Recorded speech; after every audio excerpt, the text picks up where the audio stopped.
अस्सलाम वालेकुम।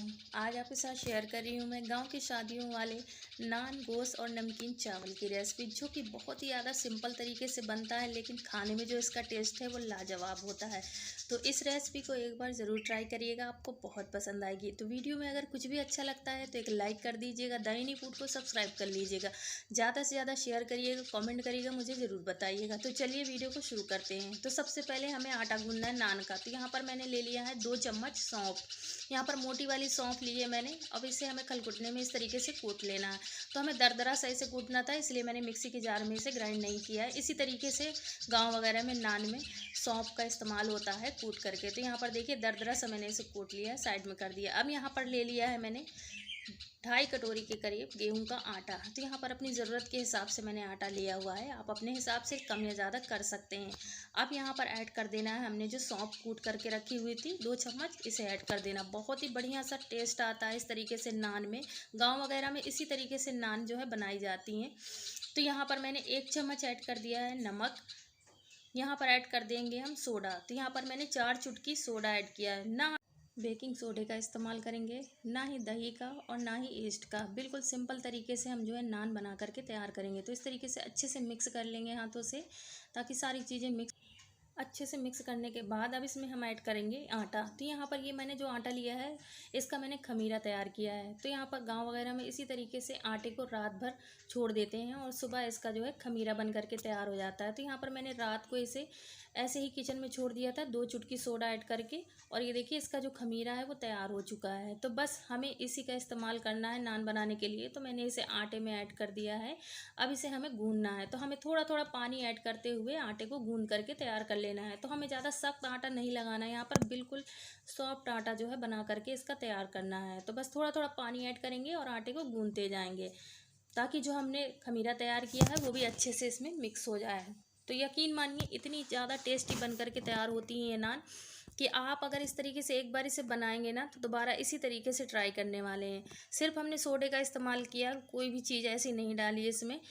तो यहाँ पर देखिए अच्छे से समेटने के बाद आटे को अब इसे हमें अच्छे से पंच करना है। तकरीबन 10 मिनट तक हमें इसी तरीके से पंच करते हुए, थोड़ा थोड़ा पानी ऐड करते हुए इसे गूंद लेना है। तो यहाँ पर जो आटा है वो अच्छे से गूंद चुका है। तो ये देखिए कितना सॉफ्ट आटा गूंदा है हमने। तो बस इसे अब हमें यहाँ पर ढक करके छोड़ देना है तकरीबन 2 से 3 घंटे के लिए। तो ज़्यादा टाइम अगर ना हो तो आप 1 घंटे के लिए फिर भी इसे छोड़ दें।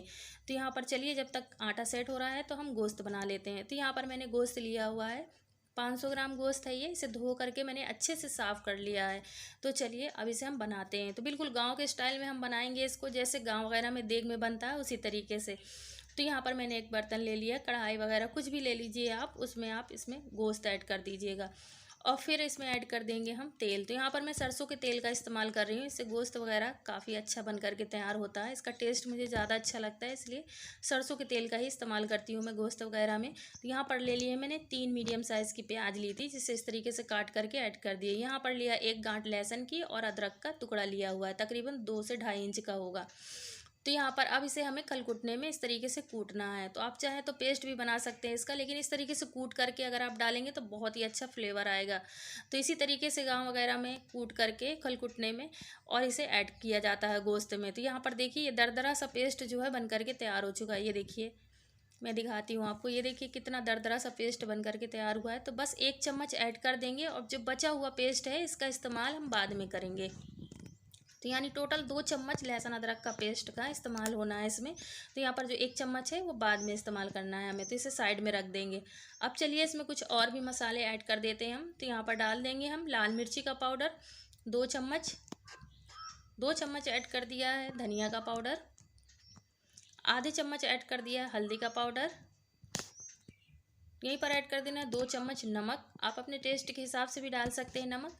2 तेज पत्ते ऐड कर दिए, दालचीनी के 2 टुकड़े ऐड कर दिए हैं। पानी डालेंगे तकरीबन 3 से 4 गिलास, क्योंकि इसे हम कढ़ाई में पका रहे हैं। अगर कुकर वगैरह में पकाते तो बस 1 गिलास पानी ही इस्तेमाल करना था। यहाँ पर मैंने तकरीबन 4 गिलास के करीब पानी ऐड किया है, क्योंकि गोश्त को गलने में टाइम लगेगा। तो बस सारी चीज़ों को अच्छे से मिक्स कर देना है। मिक्स करने के बाद हमें इसे ढक करके पकाना है। तो यहाँ पर देखिए अच्छे से मैंने सारी चीज़ों को मिक्स कर दिया है। अब इसे ढक देंगे। फ्लेम को हमें मीडियम टू लो कर देना है, और मीडियम टू लो फ्लेम में हमें गोश्त को गला लेना है, और बीच बीच में हमें इसे चेक भी करते जाना है। तो चलिए काफ़ी देर हो चुकी है गोश्त को गलते हुए, तकरीबन 45 मिनट लग गया है इसे गलाने में। तो यहाँ पर देखिए गोश्त जो है गल भी चुका है और इसका जो पानी है वो ज़्यादातर सूख चुका है, बस थोड़ा सा पानी रह गया है। तो उसको हम अच्छे से भुनाई करके सुखा देंगे। तो यहाँ पर जो बचा हुआ लहसुन अदरक का पेस्ट था उसे भी इसमें ऐड कर देना है हमें। अब इसकी हमें अच्छे से भुनाई करना है, फ्लेम को मीडियम टू लो ही रखना है। अगर ऐसा लगे कि गोश्त में आपके ज़्यादा पानी है तो आपको हाई फ्लेम कर लेना है और हाई फ्लेम करके इसकी भुनाई करना है। यहाँ पर पानी बहुत कम था गोश्त में, तो मैंने बिल्कुल लो टू मीडियम फ्लेम में इसे भून लिया है। तो यहाँ पर देख सकते हैं तकरीबन 10 से 12 मिनट तक मैंने इसकी अच्छे से भुनाई करी है। अब भुनाई करने के बाद इसमें ऐड कर दिया है पानी। तो यहाँ पर जो सालन होता है गाँव का वो थोड़ा पतला ही होता है, इसलिए मैंने इसे थोड़ा पतला रखा है। तो यहाँ पर आपकी जब भुनाई अच्छे से हो जाएगी गोश्त की, तभी आपके जो गोश्त का टेस्ट है वो अच्छा आएगा। तो यहाँ पर आपको अच्छे से भुनाई करनी है जब तक कि इसका कलर चेंज नहीं हो जाता और पानी सारा खुश्क नहीं हो जाता तब तक। तो यहाँ पर देखिए अच्छे से खौल चुका है जब हमने पानी डाला था। तो बस अब इसे हम उतार लेंगे। तो यहाँ पर एक जो मेन चीज़ है वो ऐड करेंगे इसमें। तो यहाँ पर जो गरम मसाला है लिया है मैंने, तो यहाँ पर लिया है स्याज जीरा आधे चम्मच, काली मिर्च 2 बड़ी इलायची, 1 चने के टुकड़े के बराबर मैंने जायफल लिया है, जावित्री ली है और 3 हरी इलायची ली हुई हैं। तो यहाँ पर हमें इन्हें बिल्कुल हल्की आंच में भून लेना है ताकि इनकी जो नमी है वो ख़त्म हो जाए और इससे बढ़िया सी खुशबू आने लगे गरम मसाले से। तो यहाँ पर बस तकरीबन 2 से 3 मिनट तक हमने इसे अच्छे से भून लिया। अब इसे हम खलकुटने में कूट लेंगे। आप चाहें तो मिक्सी के जार में भी डालकर ग्राइंड कर सकते हैं, लेकिन इस तरीके से कूट कर डालने में बहुत ही अच्छी खुशबू आती है मसाले से।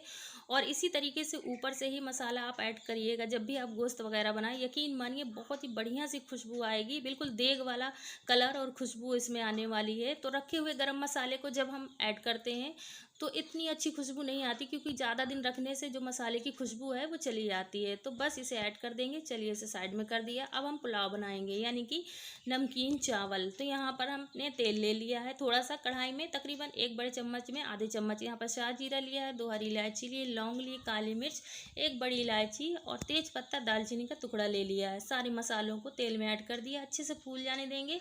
अब यहाँ पर ऐड कर देना हमें 2 गिलास पानी। तो ये वही गिलास है जिससे मैंने चावल नापा है, इसी से मैंने चावल नापा है और इसी से नाप करके मैंने पानी का इस्तेमाल किया। इस तरीके से चावल जो है हमारे बिल्कुल परफेक्ट बनेंगे, ना गीले होंगे और ना ज़्यादा टाइट होंगे। तो यहाँ पर नमक ऐड कर दिया 1 चम्मच। तो यहाँ पर चावल जो देख रहे हैं आप बिल्कुल डेली बेस वाले चावल हैं, ये जो हम लोग रोज़ इस्तेमाल करते हैं, इसी का हम नमकीन चावल बना रहे हैं। तो यहाँ पर धो लिया अच्छे से और धोने के बाद इसमें ऐड कर दिया। इसी का नमकीन पुलाव बन करके तैयार होता है गाँव वगैरह में। तो आप यकीन मानिए इसे एक बार इस तरीके से गोश्त के सालन के साथ बना करके देखिए, आपको बहुत मज़ा आएगा इसे खाने में। तो यहाँ पर देखिए पुलाव भी बन चुका है। तो चलिए फ्लेम को ऑफ कर दिया है मैंने। अब यहाँ पर हमें इसमें घी ले लेना है 1 चम्मच के करीब। तो यहाँ पर देसी घी लिया है, 1 प्याज ले लिए मीडियम साइज़ की, गोल्डन कलर आने तक इसे फ्राई कर लिया। अब इसे हम नमकीन चावलों में ऊपर से डाल देंगे, इससे बहुत ही अच्छा टेस्ट आएगा इन चावलों में। तो इसी तरीके से चावल जो है बन करके तैयार होते हैं शादियों में गांव में। तो यहाँ पर देखिए नमकीन चावल भी बन चुके हैं। तो चलिए अब हम बना लेते हैं नान। तो यहाँ पर जो आटा है हमारा तकरीबन 2 घंटे तक रखा रहा और 2 घंटे के बाद ये अच्छे से फूल चुका है। तो बस अब हमें इसकी नान बनानी है। तो जैसे हम नॉर्मल नान के लिए लोइयाँ लेते हैं उसी तरीके से लेंगे। तो यहाँ पर अब हमें थोड़ा सा गेहूं का आटा डाल करके नान को बेल लेना है। तो यहाँ पर ना ज़्यादा मोटी रखना है हमें, ना ज़्यादा पतली रखना है इसे। तो यहाँ पर देख सकते हैं मैंने मीडियम तरीके से इसे बेला है। अब यहाँ पर तवा ले लिया लोहे का, इसे पहले ही रख दिया था गर्म होने के लिए। एक साइड इसके पानी लगा दिया है नान के और इसमें ऐड कर दिया है। ये देखिए कितने अच्छे से नान जो है हमारी फूल रही है।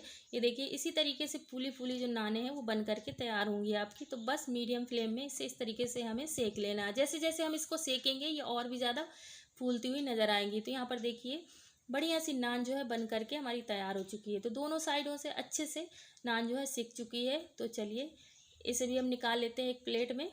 तो यहाँ पर बिल्कुल गांव के जैसी नान जो है हमने बना करके तैयार करी है। इसी तरीके से नान बनती है गांव वगैरह में। तो यहाँ पर देखिए सालन भी मैंने निकाल लिया एक प्लेट में। ये देखिए मैं आपको दिखाती हूँ तोड़कर, कितनी सॉफ्ट नान बन करके तैयार हुई है। आप देख सकते हैं, इसको तोड़ने से अंदाज़ा लग रहा होगा कि कितनी सॉफ्ट है ये।